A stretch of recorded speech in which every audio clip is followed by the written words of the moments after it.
ચાલો બાળમિત્રો, અદ્ભુત ગણિતના સવાલોમાં આગળ વધીએ। નંબર 4 છે 2D અને 3Dનો તફાવત સમજાવો। તો જવાબ છે 2Dને લંબાઈ અને પહોળાઈ હોય, જ્યારે 3Dને લંબાઈ, પહોળાઈ અને ઊંચાઈ હોય। નંબર 5, 0 પ્રાકૃતિક સંખ્યા નથી તો પછી 9 પછી 0 કેમ આવે? તો એનો જવાબ છે કારણ કે 0 ડિજિટ છે અને 10 બનાવવા માટે 0 એકમ સ્થાન પર છે, જેની સ્થાન કિંમત 0 ગુણ્યા 1 બરાબર 0 જ થાય, માટે 9 પછી 10માં શૂન્યનો ઉપયોગ કરી શકાય।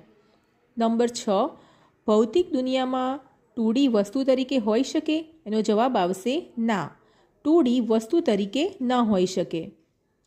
નંબર 7, 3Dની મુખ્ય વિશેષતા શું છે? તો એનો જવાબ છે 3Dને કદ હોય તેને પકડી શકાય। તો જોડાઈ રહો આવા અદ્ભુત ગણિતના સવાલો માટે મારી ચેનલમાં। આભાર।